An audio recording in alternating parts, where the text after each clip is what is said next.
تعالوا تعالوا، حصري حصري حصري لأول مرة على الفيسبوك وعلى اليوتيوب وعلى كل مواقع السوشيال ميديا. اخترعت أخيرا حاجة أقدر أغسل بيها الأنتريه بتاعي. لا هجيب بقى مكنة معدية ال100,000، ولا هشيل المفارش بتاعة الركن أو الأنتريه عشان أغسله. مفيش الكلام ده خلاص.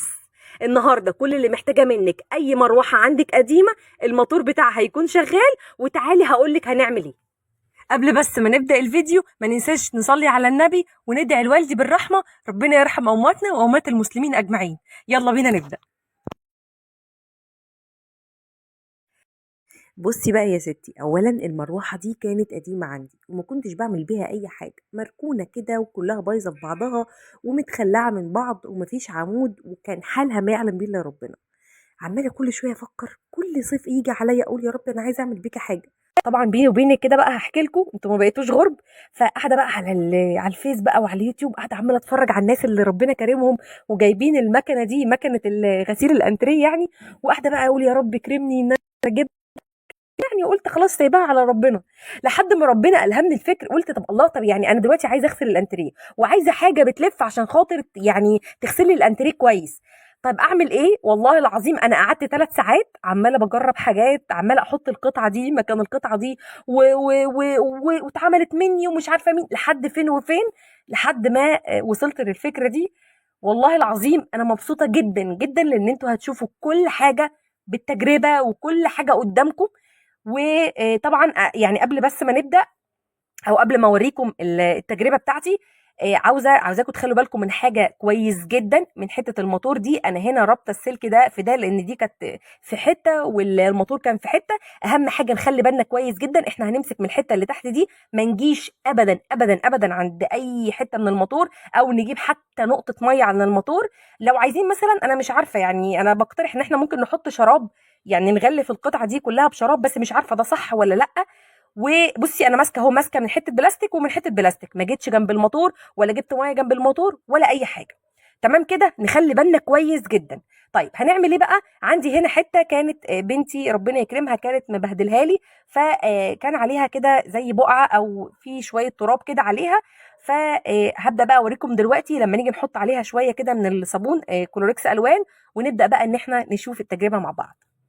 اولا كده جبت سفنجه كانت موجوده عندي في البيت، وهتاخدي منها الفوم بتاعها بس. انا كل اللي محتاجاه منك الفوم، يعني هتحطي شويه كلوريكس الوان، وهقول لكم الخلطه اللي انا عملتها طلعت البقع دي. وانا عايزه بس الفوم عشان خاطر مش عايزه نقطه ميه. بصي بقى، حطيت الفوم كده على الحته اللي كانت فيها تراب كتير وفيها يعني كانت متوسخه شويه. فحطيتها كده بقى وبدات ان انا بصوا انا ايديا ماسكه ايه، ايديا ماسكه حته البلاستيك الطويله دي، وحته صغيره جدا، مفيش مكان جنب كهرباء ولا جنب اي حاجه. يستحسن لما تيجي تعملي الخطوه دي تكون بعيده عن الاطفال تماما. بصوا بقى، بصوا انا هوريكم كمان بعد ما طبعا الفرش بتاع الصالون ده او الركنه دي انا كنت غسلاها، يعني انتوا شايفين ان هي نظيفه، بس كان في جزء بس صغير هو اللي كان متوسخ شويه. بصوا بقى، جبت هنا فوطه بيضه كده عشان اوريكم الوساخه اللي اتشالت. بصوا بقى، الله اكبر الله اكبر. عايزه اقول لكم بالله عليكم يعني قدروا تعبي واعملوا لي حتى لايك او كومنت. والله العظيم انا مبسوطه جدا. ولو اي حد الانتريه بتاعها مش نظيف او الركنه بتاعتها مش نظيفه وشايله هم ان هي تعملها، مفيش، خلاص بقى. خلاص من النهارده هتجيبي اي مروحه مركونه عندك، انا عايزه مروحه مركونه، ما تبوظوش مراوح الناس.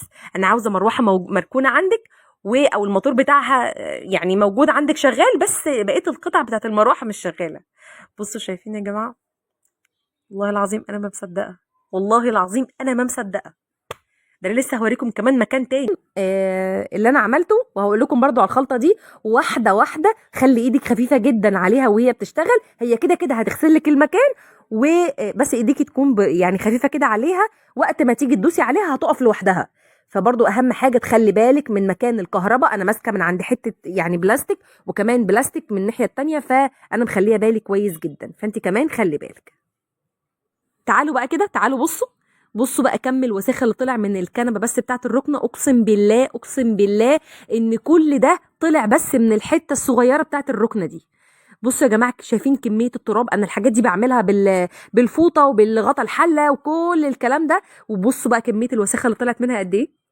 بصوا وبس كده، ده كده كان نهايه الفيديو. اتمنى لو الفيديو عجبك ما تنسيش بالله عليكي تقدري تعبي وتعملي لي لايك وتعملي لي كومنت زي كده. وبيني وبينكم اسيبكم بقى عشان اكمل بقيه الركنه.